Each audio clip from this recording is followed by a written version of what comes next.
أيها المسلم الكريم وأيها السني الرفيع، أنت في غنى تام، أنت في غنى تام عن شيء من النميمة. فليحذر المسلم من أن يقع في هذه المصيبة، في هذه المعصية الكبيرة. ولا حول ولا قوة إلا بالله العلي العظيم. ما أكثر الفتن بين المسلمين التي أساسها النميمة والنمامون، التي أساسها النميمة والنمامون. وأهل السنة لا يسلمون من أفراد في أوساطهم يسعون بهذا السعي. نلاحظ أنه إذا نشب خلاف بين عالم وعالم من أهل السنة أو بين بعض أهل السنة ولو لم يكونوا من العلماء، ينشب خلاف فتجد أشخاصا ينشطون للفتنة، ينشط للفتنة ويسعى هنا وهناك للترويج والتهييج والتوسيع الخلاف وإلى آخره. هذا لا ينبئ بخير، هذا لا ينبئ بخير. فالمسلم التقي صعب عليه أنه يسعى بالإفساد، بل يسعى للإصلاح ما استطاع إلى ذلك سبيلا. كلما رأى شخصين أو أكثر تخاصما، إن كان يرى أن له قدرة على الإصلاح بينهما سعى في ذلك، وإلا رحمهما وأشفق عليهما، وربما يدعو الله أن يصلح حالهما.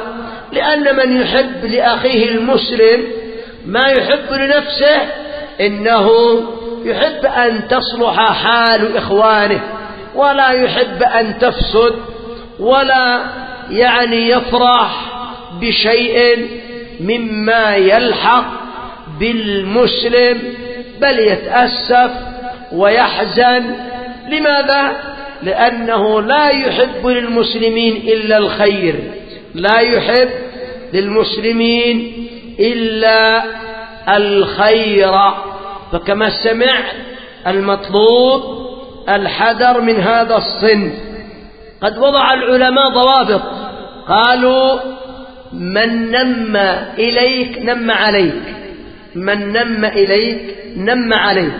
الشخص الذي ينقل لك كلام إليك ليثيرك على فلان، أو يفسد ما بينك وبينه، ويجلب الشكوك والريبة والنفرة إلى آخره، هذا سينقل عليك أيضا، فينتبه الشخص. العلماء وضعوا ضابط، قالوا: من عرف بأنه نمام يتعامل معه بستة أشياء.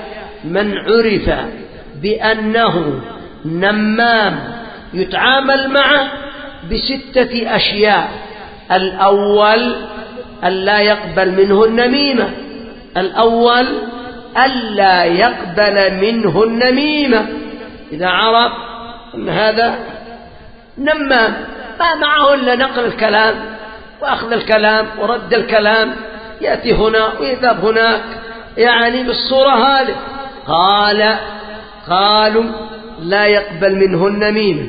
الثاني قالوا لا يقبل منه النميمة. ليش؟ قالوا لأنه فاسق، أنه مرتكب لكبيرة، مرتكب الكبيرة من الفساق، قالوا لأنه فاسق. الثاني قالوا ينصح له ويزجره عن تعاطي هذا الفعل وهذا السعي الخائب، ويذكره بالله ويخوفه من عذاب الله. هذا الثاني. الثالث أنه يبغضه، لا يحبه، يبغضه بقدر ذنبه. ما معنى أنه يبغضه مثل ما يبغض الكفار، لا، هو مسلم لكن يبغضه ما دام أنه لم يتب ما دام أنه لم يتب. الرابع قالوا لا يقع في قلب المنقول إليه على المنقول عنه يعني سوء ظن، بل يبقى محسنا الظن بأخيه، بل يبقى محسن الظن بأخيه.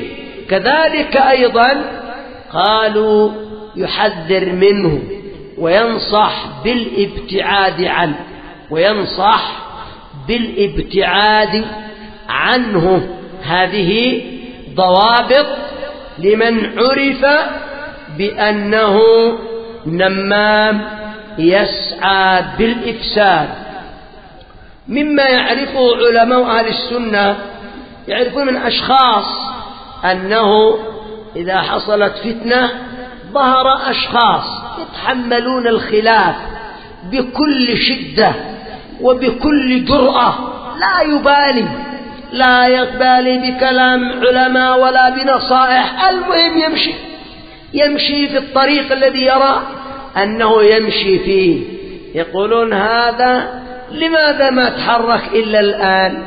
ما نعرف أن له في الدعوة قدم صدق، ما نعرف أن له في الدعوة قدم صدق، فلماذا ما تحرك إلا الآن وثارت ثائرة الآن؟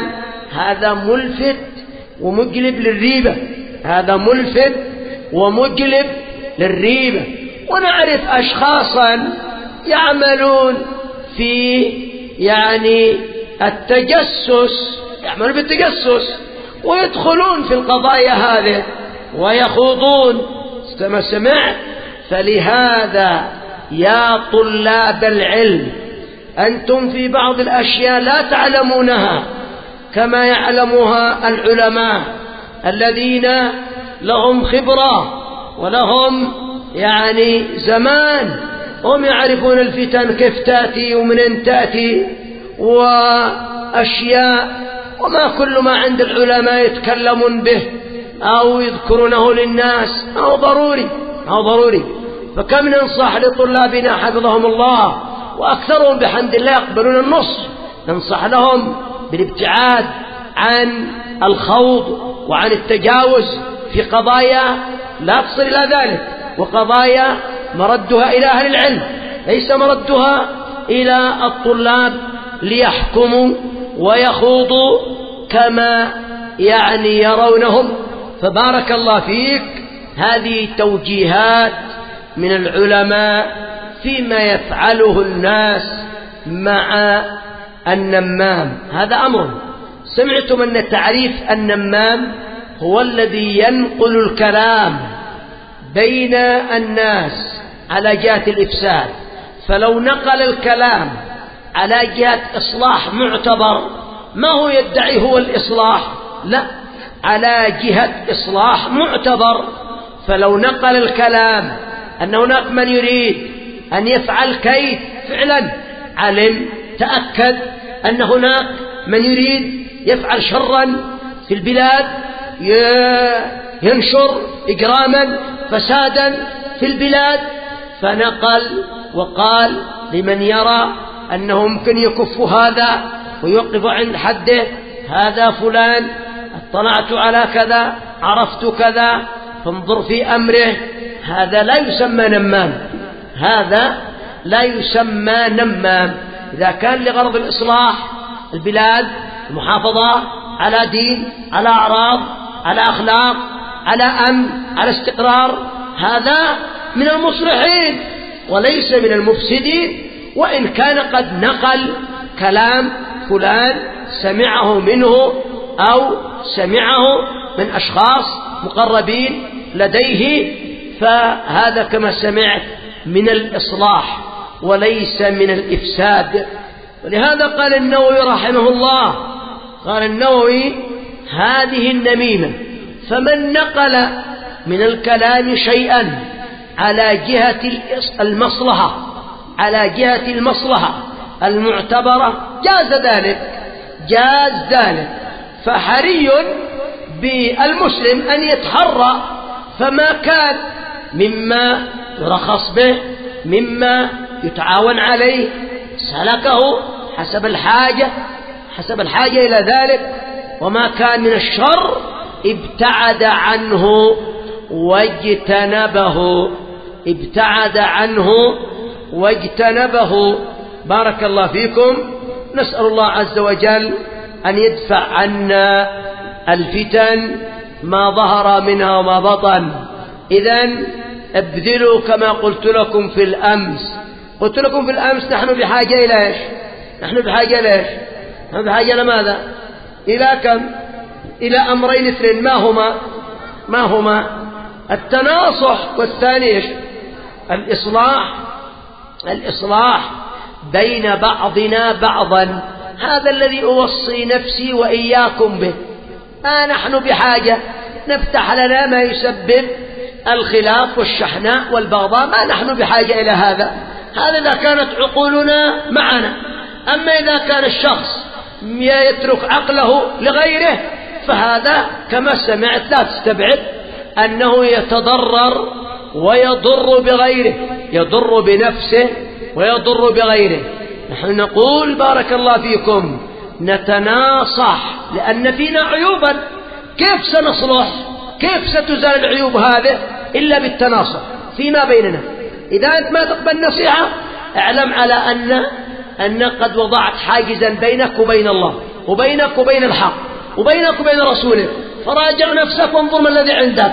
فما الذي يجعلني ما أقبل نصيحة أخي إذا أصاب في نصيحته إلا أن يكون من باب الضعف في الإيمان، من باب عدم المعرفة بضرر الأخطاء وعواقبها إلى غير ذلك.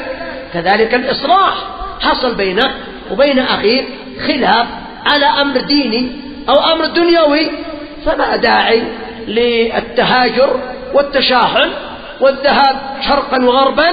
هناك الإصلاح هو من الأسس العظيمة في الدين، ومن الأمور المجمع عليها على القيام به وعلى الحرص عليه وعلى طلبه وقبوله. فما الذي يمنعنا من هذا؟ فإذا لم نقبل هذين الأمرين فستبقى عيوب عندنا واختلافات عندنا ما حليناها، ونقول سنصلح العالم. إذا كنت ما قدرت تصلح نفسك، ما قبلت النصح الذي ينفعك والإصلاح الذي ينفعك، كيف تصلح أمة؟ هذا من العجز. أنتم تتربون ونحرص على تربية أنفسنا على أن نكون مفاتح خير مغالق شر. ما نريد أن نكون كما سمع من سمع له كلمة قام يثير له الفتن بينه وبين إخوانه. أعتبر أن هذا من عدم السداد ومن عدم إدراك العواقب للأمور. فاحذروا أن يحرش بيننا الشيطان بطريقة وبأخرى. احمدوا الله على الأخوة في الدين، احمدوا الله على الالتقاء على مائدة القرآن والسنة، نتعلم كتاب الله سنة رسوله عليه الصلاة والسلام، نتعلم ما ينفعنا ونرفع عنا ما يضرنا وما هو عيب فينا وعلينا إن بقي فينا. فما الذي يجعلنا ننسى هذه النعمة العظيمة ونتغافل عنها؟ حذار أن يستمال الطالب إلى ما يسبب التنافر والتهاجر والتشاحن.